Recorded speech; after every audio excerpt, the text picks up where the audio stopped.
Introducing the First Alert Radar Network. With up to 10 times the resolution of other local radars and technology that can pinpoint right down to your street. First just got faster. Trust meteorologist Mikkel Hannah Harding for your First Alert.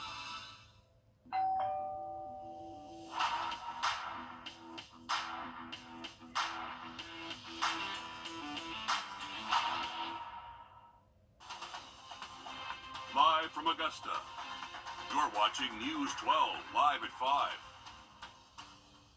President Biden extended the deadline for both Georgia and South Carolina counties to clean up damage from Hurricane Helene to 120 days to be able to receive 100% reimbursement from the government for cleanup costs. How that impacts you in just a moment. Good evening, I'm Meredith Anderson.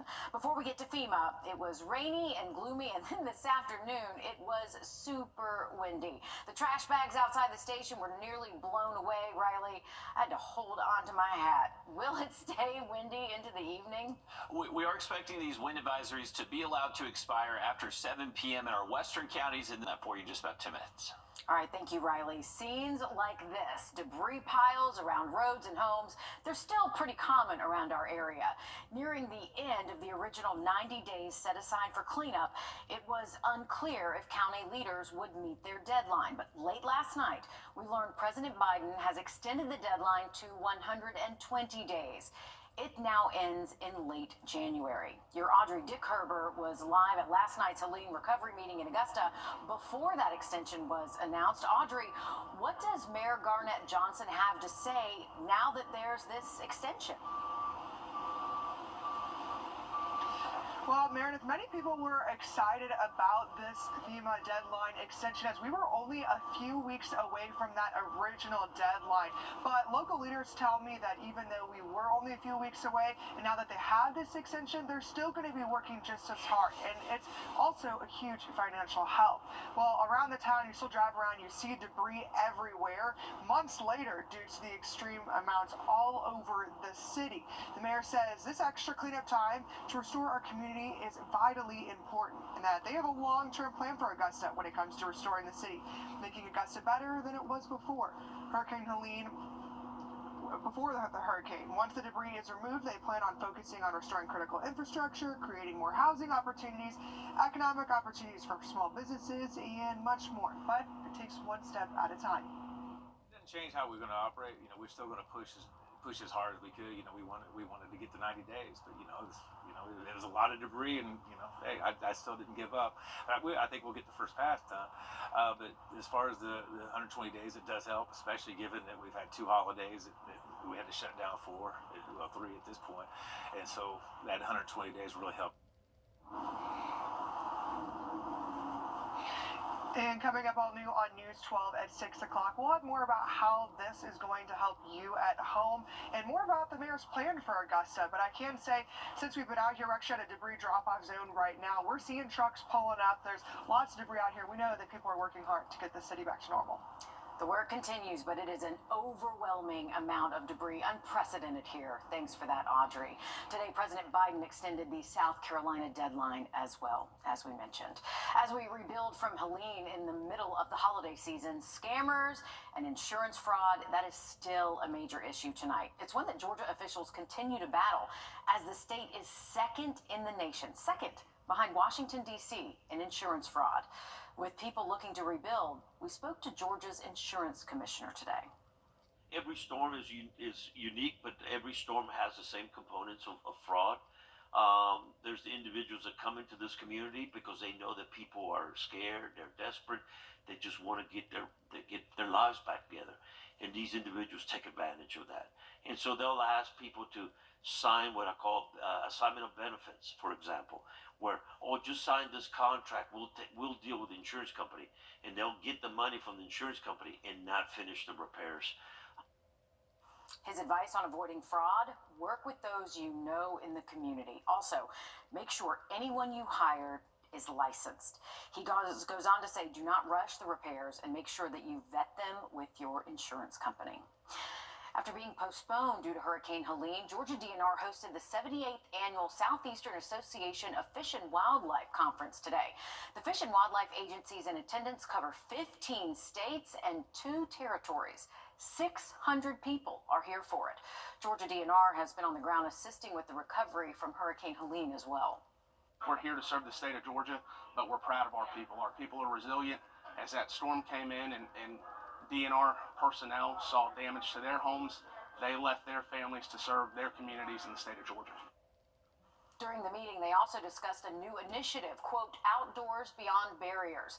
It is focused on removing barriers for people looking to get outdoors, but might not be able to, say, because of things like mobility issues, living in more urban areas, or just those who have not been able to experience the outdoor areas in Georgia.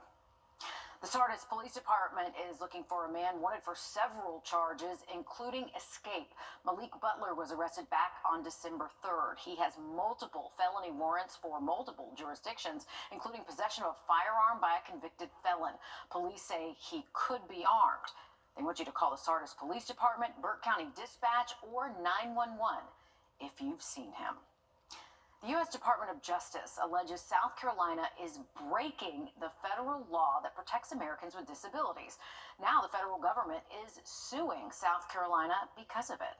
Your State House reporter Mary Green has those details.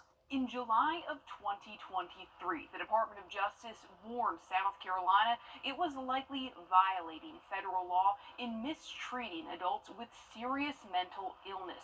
The federal government says it found in the year and a half since then that South Carolina's compliance with this law wouldn't happen voluntarily. So it's now suing the state. This has been an issue for, 15, 20 years, and this has been a red flag that has been raised over and over and over. The Department of Justice claims in this lawsuit that more than 1,000 South Carolina adults with serious mental illness are unnecessarily segregated in community residential care facilities, also known as adult care homes. The state runs 8 of these facilities, and it pays for people to live at hundreds more of them. The lawsuit alleges most residents at adult care homes cannot choose who they live with, what they eat, or how they spend their days, and that the state relies on these facilities instead of providing sufficient opportunity for people to avoid or move out of them and live in the community. That's resulted in what the federal government characterizes as unnecessary institutionalization. And there's so many studies that show that they're so much better off when they are supported in the community of their choice. Kimberly Tiso with the disability advocacy organization Able South Carolina is optimistic this lawsuit will result in the creation of community options that don't exist right now. The state has, I think they have done a little to make improvements, but unfortunately, there's not an outlet. There's not another option for people. Our system is very broken. Governor Henry McMaster says this is another reason for the legislature to pass a bill that would merge 6 state health and human service agencies, some of which are named in this lawsuit, into one, whose director would be directly accountable to the governor. That bill fell just short of becoming law earlier this year. This suit by the Department of Justice is just one more indication, or a clear indication that we're in trouble. We've got to fix those agencies. Kimberly Tiso believes that restructuring is part of the solution here by making sure there's leadership in place to ensure these laws are being followed. Reporting from the State House, I'm Mary Green. The South Carolina Department of Mental Health declined to comment on the pending litigation, but it said in response to the DOJ's warning from last summer that it was surprised by the findings, claiming it has made significant efforts to address these issues. As it gets colder and the kids near the end of school for the semester, there is one place you can go in Aiken. We hear from a supervisor at the Center for African American History, Art, and Culture about the Festival of Trees. It is a fun yearly event. Riley? And it's going to be feeling more like Christmas time tonight and tomorrow. Temperatures dropping back below normal. More than 30-degree difference between this morning and tomorrow morning. More on that forecast just after the break. Prominent connections political favors in unequal justice. Festival of Trees is back in Aiken County, and you can visit it for free. It is in the Center for African American History, Art, and Culture on York Street. The Festival of Trees is open from Wednesdays to Saturdays from 10 to 3. Businesses and organizations donated those trees there to the center. Usually it's at the Aiken Center of Trains Museum, but with its move this year, it's also a benefit to the Center of African American History. It means a lot because we're really trying our hardest to promote our center, to get more people in here, and just to get the initiative out there about African American history in Aiken County. So to be able to promote and premiere something so big for Aiken is really a blessing. FOTUS, South Aiken High School, the Special Olympics, and many others have donated trees. And the best part, Riley, you can go vote on your favorite tree. It is some stiff competition. It is some very well decorated trees right there, Bear. And luckily the weather's going to be a little bit better to get out and enjoy some of those events. South Carolina medical officials are keeping an eye on multiple illnesses tonight, including COVID-19, the flu, and RSV. It is that time of year. The CDC says pregnant women and children, also older adults, can be impacted the worst by RSV. Ahead of gatherings with families and friends, taking a little longer to wash your hands and make those precautions, well, that can make a huge difference. Wash your hands frequently. I think that cuts down a lot of germs. A lot of us have children in the school systems, and keeping them out of school when you're visiting your doctor or pediatrician, that'll help limit some of the spread. He also said if you have stroke symptoms, chest or abdominal pain, you need to visit the ER. Riley? Some good tips for around this time of year. We have been on a roller coaster ride temperature-wise. We were close to 20 degrees Saturday morning, but this morning we had temperatures close to 60 degrees. We are seeing more of those changes over the next couple of days. We'll have a look at it just after the break. I'm Art Express's BOGO of... All right, thank you, Riley. New cell phone restrictions are coming to Aiken County schools. Last night, the school board approved a new policy that will take effect in the new year. Your Kennedy Payne joins us live at 5 from the newsroom to break down what this new policy means for students. Kennedy. Well, this new policy has been controversial amongst parents, but the school board says all South Carolina districts have to adopt cell phone restrictions. We spoke with John Bradley. He's the vice chairman of the Aiken County School Board. He says there was no way around this because it's state mandated. So whether you are for or against the policy, starting in January, middle and high school students have to keep their phone turned off and in their backpack or locker. They cannot turn their phone on even during lunch or non-class times. If your child is in elementary school, they will not be able to bring their phone to school at all. Bradley says he understands there are pros and cons. I think, again, it will reduce distractions and perhaps allow students to pay more attention to what's going on in the classroom if they're not to the cell phone. You know, but I think that the benefits are going to be tangential rather than direct in terms of academics. And this policy also includes smartwatches or anything that can connect to Wi-Fi or cellular data. Coming up all new tonight on News 12 at 6 o'clock, we're hearing from parents about this widely debated topic. All right, thanks, Kennedy. We know a lot of parents have a lot of feelings on this. Yeah, absolutely. And it's something that's really happening in a lot of different states around the country as well. So something we'll certainly keep our eyes on. Thanks again, Kennedy. New today, President Biden is giving both Georgia and South Carolina more time to clean up after Hurricane Helene. Originally, FEMA could only cover 100% of the cleanup and recovery through the first 90 days, which would be at the end of this month. But now that coverage period has been extended to 120 days, giving our local governments more time to clean up without worrying about who's footing the bill. And happening tonight at 7:30, we are on your side here at News 12 when it comes to Hurricane Helene recovery. We are hosting a live program on getting assistance from FEMA and insurance companies. You can also email your questions ahead of time to HeleneHelp@WRDW.com, or you can also make a phone call and record your question at the number on your screen. Again, this is at 7:30 tonight on Channel 26. And we will also be streaming this live on our Facebook page. I will be hosting that event alongside your Zana Halliburton, so you will not want to miss that. A lot of good panelists there to answer a lot of the questions that many of you still have with dealing with this Hurricane Helene cleanup. A lot of news, a lot of you can use. Meanwhile, Georgia Governor Brian Kemp says Hurricane Helene relief is top of mind for the 2025 legislative session. During a speech in Athens to members of the General Assembly, In Orangeburg cannot catch a break. First, it was Tropical Storm Debbie, then Hurricane Helene, and November's deluge of rain. Roads are washing out, and it's leading neighbors wondering what comes next here. it's a mess. Derek Rush shows us how these issues might not be going away anytime soon. William Ballard bracing for impact. You bring loose up in here, forget about the house anymore. Heavy rain predictions sparking concerns for residents still dealing with the aftermath of last month's flash flooding in Orangeburg County. Mr. Ballard Williams tells me the commute from North Road to Oakmont Drive, or this portion of it specifically, which is washed away, typically be about 5 minutes to get home. But the detour sends them onto dirt roads and through neighboring communities. So we have now returned back to Mr. Williams' home. Just under 9 minutes was the total trip of that detour. A emergency happens, an emergency vehicle needs to get in here, the road is blocked off. If the fire department or the ambulance has to get in here, they're not going to know how to go around, or it's going to take longer.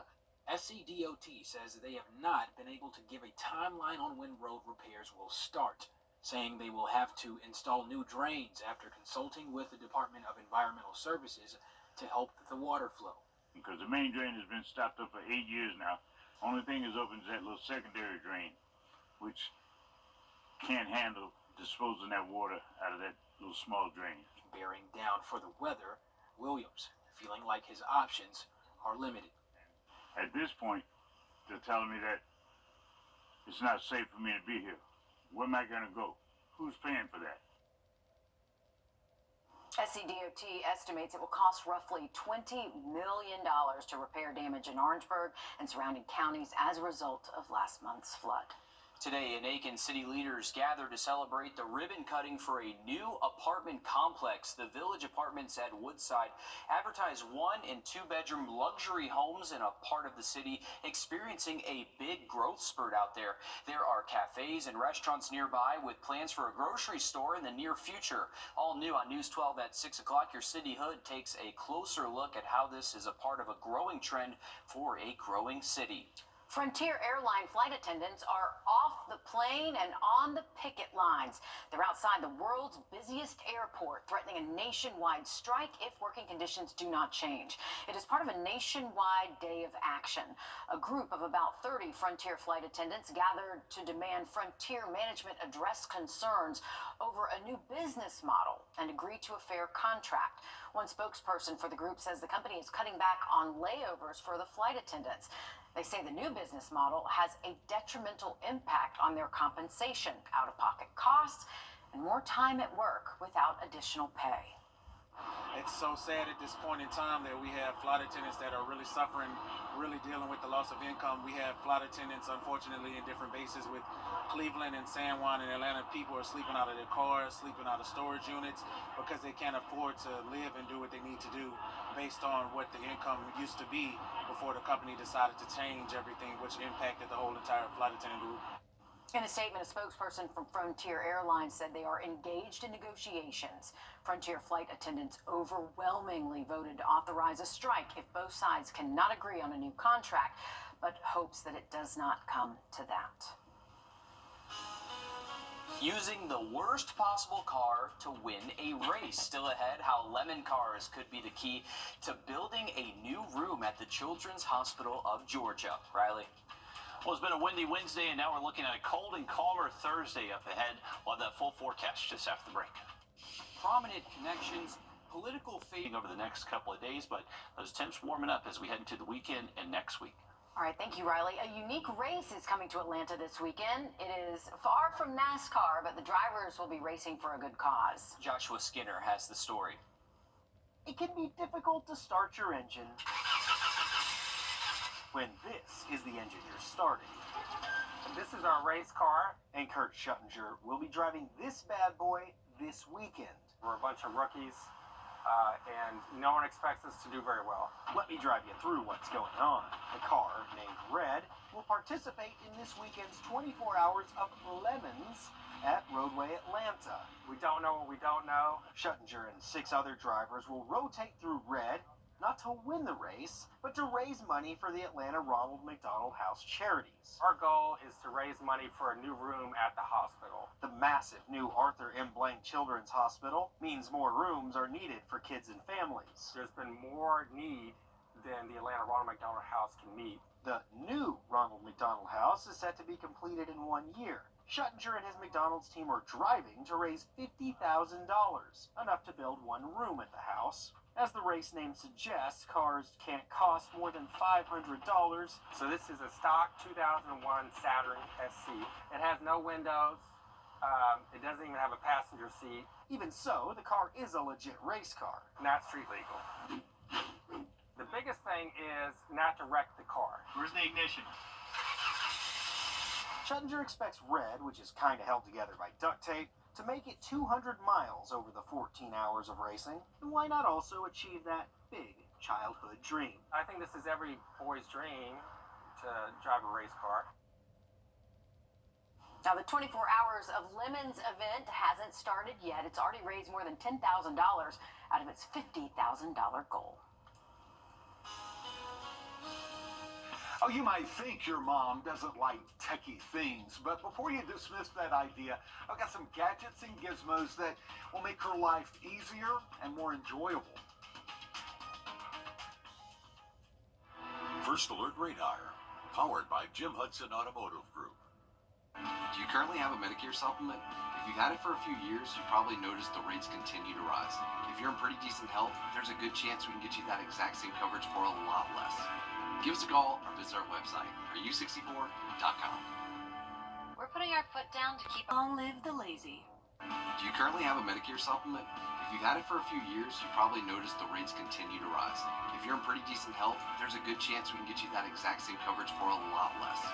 Give us a call or visit our website, Wrdw64.com.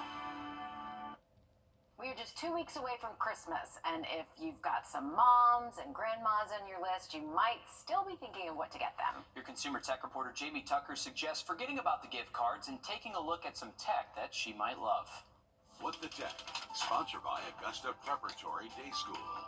Oh, you might think your mom doesn't like techie things, but before you dismiss that idea, I've got some gadgets and gizmos that will make her life easier and more enjoyable. Coffee and tea-loving moms will appreciate one of these coffee mugs from Ember. Keeps drinks hot or warm no matter where you take it. A coaster keeps the mug charged, and when she fills it up, the mug senses the liquid and keeps it at a drinkable temperature. Using the app, she can set it to just how she likes it. I found the Ember mug keeps coffee at 140 degrees for about an hour and a half, and when she's finished, just place it back on the coaster for another charge. The Ember mug is hand washable. Just a reminder not to put it in the dishwasher or microwave. Gummy vitamins tech? Well, they are if they're personalized and created with a 3D printer. Nourished allows you to choose vitamins to add to gummies, and then they're individually created in a lab with a 3D printer. She'll receive a 30-day supply of gummies stacked with 7 vitamins and minerals. And of all the gifts I've ever given my own mom in the last few years, the heirloom video books ranks at the top of gifts she loves. You can upload your photos and videos from a computer or phone. Now, it isn't super hard to create the custom video, and all she'll have to do is open the book to see the video anytime she wants to relive the memories. So when you're trying to think of another gift for mom, think outside the box. You might be surprised, she may be surprised, how much she'll love them. That's What the Tech. I'm Jamie Tucker. Okay, if my daughter is watching and I get 3D printed gummy vitamins, no, that's a hard pass, Ella. Hard pass. Meredith is still upset that we had a suggestion for AI poems to give for Mother's Day. And it's reasonable. Do you know why? Because for Father's Day, he made an amazing man cave. And for Mother's Day, he suggested a poem made from AI. Well, at least you can get the AI poem and 3D printed gummies now, so you're healthy and you're reading something good. Oh, boy. There you go. All right. We're looking forward to that. At least that last one, though, was sweet. Yeah, that was a good one. Just ask them what they want. That's the easiest. You know what they want? A nap? Some peace and quiet, maybe somebody to clean the house. Seriously. Yeah, that would work. I promise. Well. All right, well, speaking of the holidays, you have 1 week left to ship out any of the gifts if you want them to arrive by Christmas Eve. Put these dates in your calendar now. December 18th is the last day for Ground Advantage and First Class Mail. December 19th is the last day for 3-day Select and Priority Mail. December 20th is the last day for Second Day Air. And December 21st is the final day for Priority Mail Express. Yeah, those are important dates. Please remember them. With the transfer portal now open, the early signing period has ended for Division I high school athletes looking to play at the next level. While they've made their decisions, they now sign in front of family and friends. Alyssa. After committing to Davidson College in June, the Aquinas quarterback made one of the biggest plays of his career today, signing with the Wildcats. Franklin has towered over the Fighting Irish offense for the last 4 years. The 6'4" QB racked up 6,500 passing yards, 1,300 rushing yards, and 88 total TDs. He led Aquinas to their first Elite Eight appearance in 9 years. Next season, he'll play in the FCS Pioneer Football League. He chose Davidson with Aquinas in mind. Just the family atmosphere and everything is, they make you feel at home, just like Aquinas and Davidson. And it's a great school, and I think it's going to be a great next 4 years, and excited to get up there. He is one of the best quarterbacks around, there's no doubt. I think the transfer portal has made it just crazy hard on high school kids to be able to get a scholarship, especially at the Division I level like he did. So I think that just shows you how good he really is, how hard he worked. He'll leave Aquinas with his name hanging close to Liam Welch, one of the best to ever put on the green and gold. Congrats to him, and thanks for that update, Alyssa. We are looking at better weather over the next couple of days. After a wet start to the week, we will stay dry if you need to wash the car through Saturday. And a quick look at that 7-day just after the break. It's the one thing in Welcome back, folks. Here's a live look from our Beach Island camera. A beautiful look to the end of our Wednesday and good color in the sky. We are expecting cold temps. Those temps will be falling into the 40s here over the next hour and then feeling like the 30s most likely in most spots as we get towards 8, 9 p.m. We'll see these temps get close to freezing by daybreak tomorrow morning. Expecting a lot of sun out there for your Thursday, so that will feel better for us. But afternoon highs most likely staying in the low and mid-50s for most locations. Heading into our Thursday evening, it will be getting chilly and back down close to freezing Friday morning. And then as we head throughout the day Friday, we may start off the day relatively sunny, but late into the day, we will see more clouds building in. So it may be a good sunrise out there Friday morning. No rain in the forecast until we get to most likely Sunday, and even then, only about a 30-40% chance. So maybe the chance for a few showers out there. Just worrying about these cold temps the next couple of mornings, and then next week, we'll have those warmer temps close to 70 Tuesday. Thanks, Riley. Stick with us. We'll have more news, weather, and sports coming up after a short break on News 12 at 6 o'clock.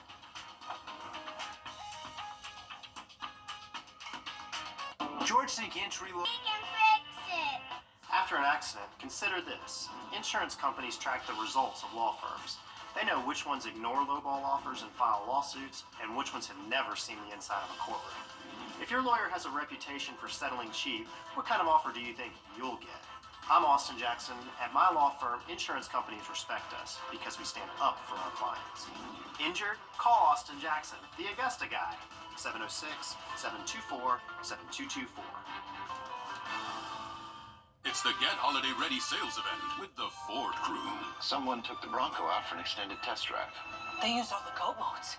Goes over any type of terrain. Looks like they had a lot of fun. Those boots are awfully muddy, Sam. My boots? I did it. I'm gonna do it again. Right now, get 4.9% financing for 72 months, plus up to $4,250 total savings on a 2024 Ford Bronco Sport. Pete G writes, my tween wants a new phone. How do I not break the bank? We got you, Pete. Xfinity Mobile was designed to save you money and gives you access to Wi-Fi speeds up to a gig. So you get high speeds for low prices. Better than getting low speeds for high prices. Right, Bruce? Jealous? Yeah, look at that. Honestly, someone get a helmet on this guy. Xfinity Internet customers, ask how to get an unlimited line free for a year plus a free 5G phone. Our first alert commitment to you is the power of 5 meteorologists. All the tools, the latest technology, and the first team of 5 meteorologists. News 12's First Alert Weather on your side. You have sagging floor. First half of the weekend, we'll have a look at some wet weather by Sunday in just about 10 minutes. Thanks, Riley. Both Georgia and South Carolina have more time to clean up after Hurricane Helene. Today, President Joe Biden announced he's extending the coverage period from 90 days to 120 days. Originally, FEMA could only cover 100% of the cleanup and recovery through the first 90 days, which would have been at the end of this month. Your Audrey Dickerber joins us live from Eisenhower Park. Audrey, this is a big deal for everyone in our area. Yeah, lots of people have been pretty excited about this extension because we're only a few weeks away from that original deadline. But just because we do have that extension, local leaders tell me they're not going to stop working hard to get us back to a new sense of normal. Looking ahead, it's a critical part of our recovery in that we continue, I don't want to say have struggles, but we continue to deal with an enormous amount of debris. Having extra time to clean up and to restore our community is vitally important. Having extra days, but still working just as hard. The quicker you get cleaned up, the faster you can recover. And, you know, it's an eyesore, it's a public safety issue. It affects your economic development and everything. So the first step is always to get it cleaned up so that we can start getting into the major recovery. And looking at it as a chance for growth. Our plan, believe it or not, involves a long-term recovery aspect. Removing debris and cleaning our city up is a primary goal. Such as more workforce development projects to create better paying jobs and more affordable housing. How do we restore some of our most critical infrastructure? How do we create housing opportunities for those that have been challenged and unfortunately unhoused due to Hurricane Helene? How do we create economic opportunities for our small businesses? And just how we overall make Augusta better. So that's going to be our focus. But also recognizing there's still a lot of work to be done. This is going to be a while. It's much larger than just the debris. I know that's what's visible, but you know, it's once you pick it up, it's what do you see after that, and that's what we'll be dealing with next. And Mayor Garnet Johnson also posted on Facebook today saying that debris haulers would not be out today working due to rain and wind. So they do ask that people stay patient because every once in a while there's going to be delays like that due to weather, due to holidays, and they want to put everyone's safety first. And certainly this was good news moving forward because we know those delays do happen, especially because of weather. Yeah, and great that we're getting this extension. They made a lot of progress out there, but still a lot of work left to be done. Thanks again, Audrey.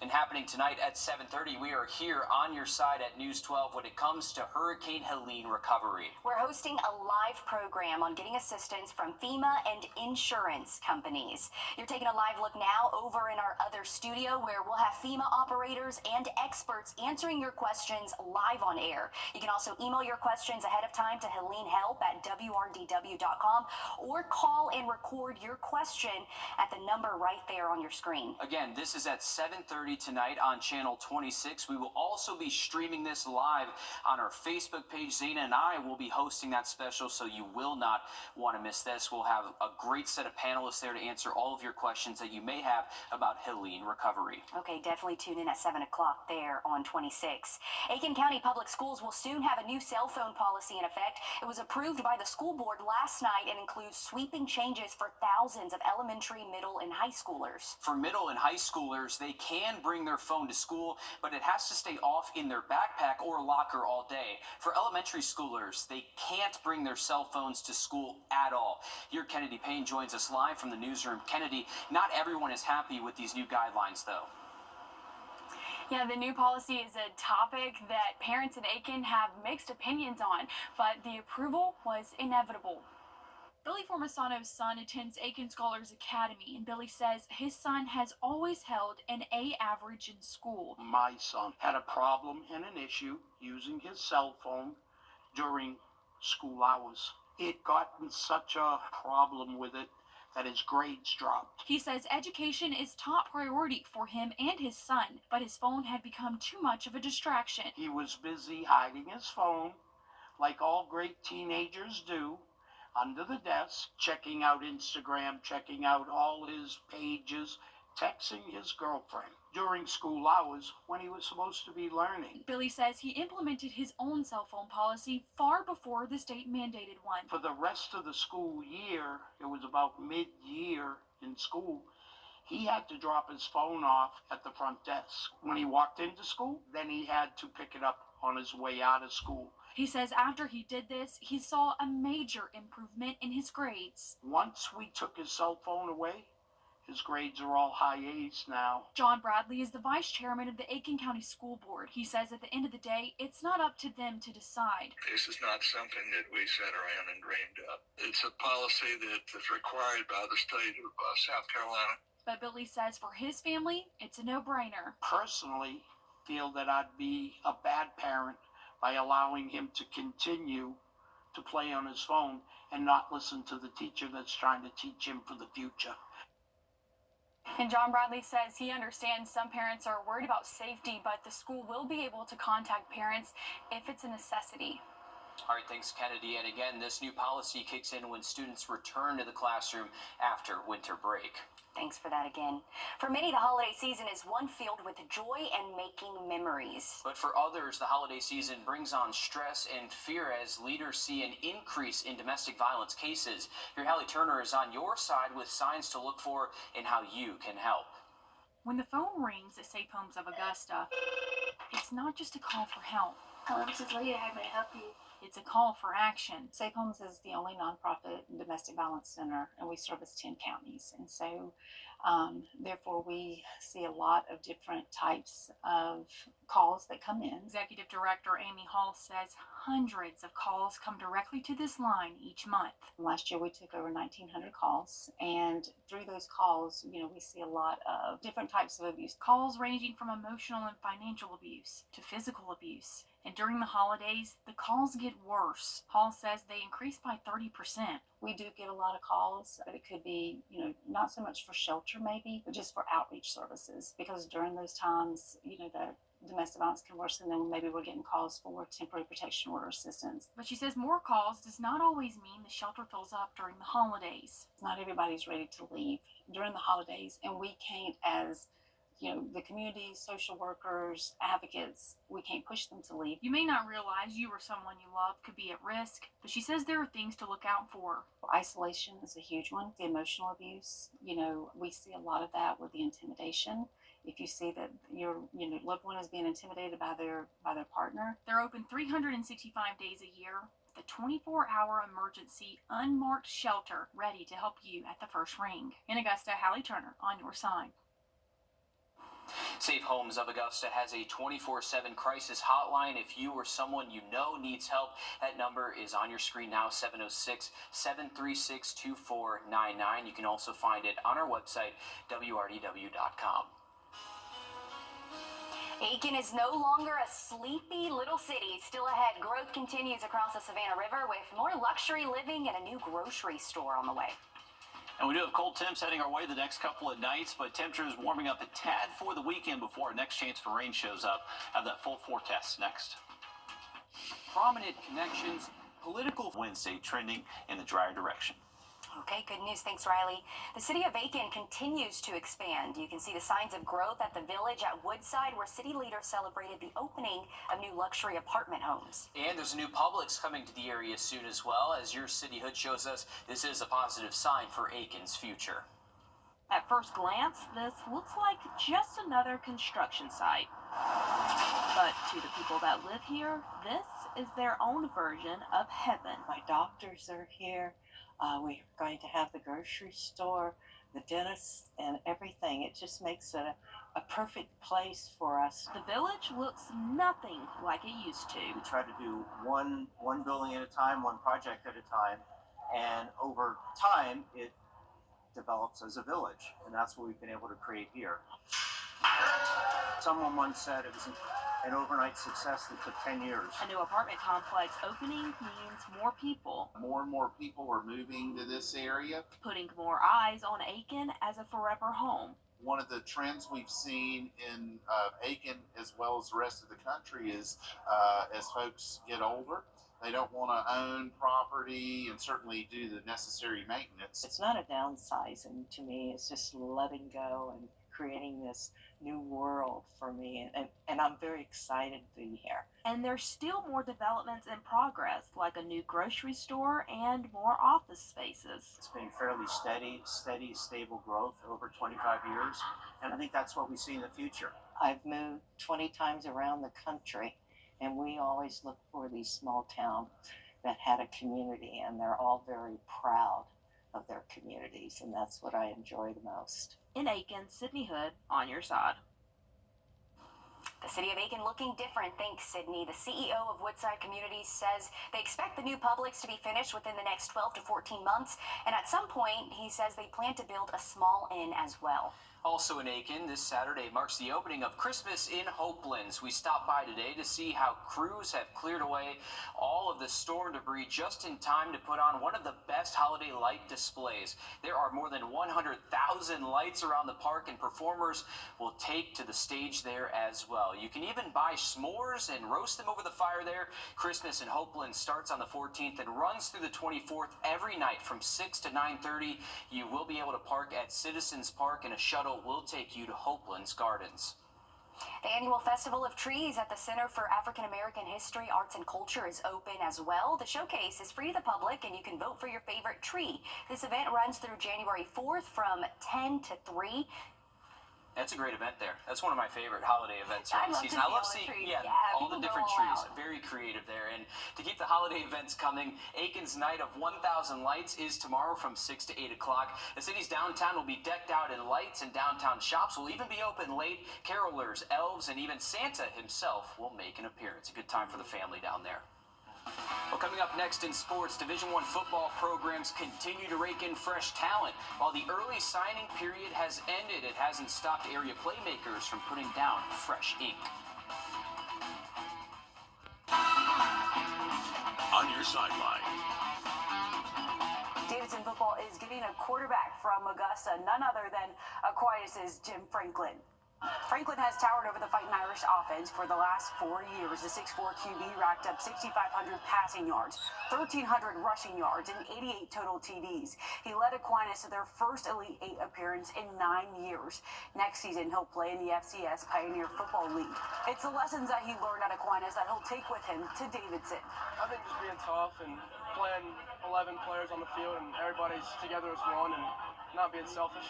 Coach Leonard's done a phenomenal job and he's helped me throughout the way, and I'm excited to see what they do next. Coach James Leonard called him one of the toughest kids that he's ever coached. He used this as an example. Franklin was in the ICU, got out, and went straight to practice. That's just the kind of leader he was for Aquinas. Devon Edwards, one of the best to put on pads for South Aiken, also making his collegiate decision today. The running back has chosen Coastal Carolina. Edwards had offers from Army, Charleston Southern, Charlotte, and East Carolina. Number 10 was just one of 4 just to pass the 2,000-yard mark in T-Bred history. We'll bring you more from Edwards signing at 11. Well, temperatures this morning, we're waking up in the mid-60s. Right now, we are close to 40 degrees. That cold air continues to move into the region. Another quick look at the forecast just after the break. Thanks for watching News 12 on your side. Do you currently have a Medicare supplement? If you've had it for a few years, you probably noticed the rates continue to rise. If you're in pretty decent health, there's a good chance we can get you that exact same coverage for a lot less. Give us a call or visit our website, RU64.com. If you need a new member, look for the red ribbon. I was in a motorcycle accident and I broke my leg. They wouldn't even do surgery on me for 2 months until the swelling went down. I still have to pay bills. That's what I was worried about. So I just got on the phone and I called Austin Jackson. They were very good, professional. The settlement that I received was life-changing. All my bills are paid and I'm doing well. Get Austin Jackson, the Augusta guy.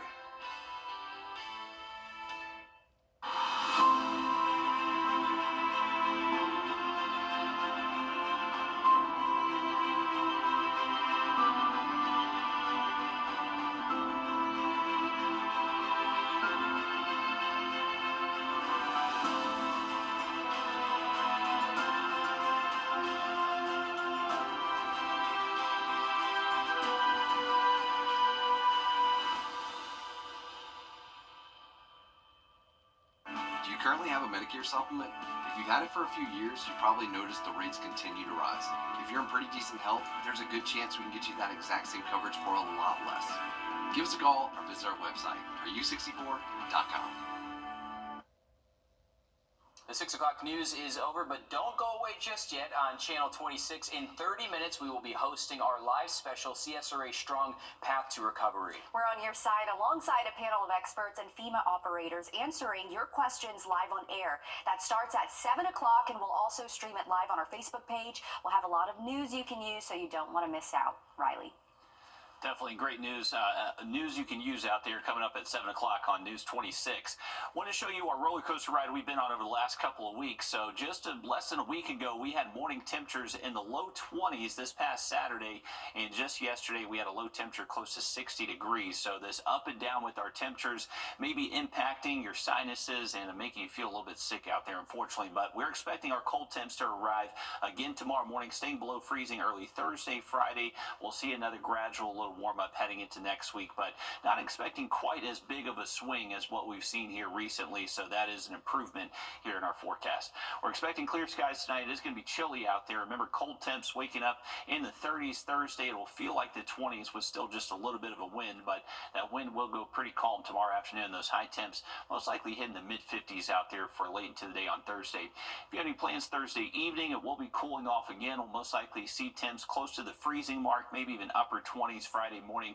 That wind direction will change out of the northeast heading into our Friday afternoon, and we'll start to notice a good bit more cloud cover move in. So we'll enjoy sunshine Thursday, but much cloudier conditions are anticipated for your Friday. That should help keep our high temps below 60, most likely mid to upper 50s across the region.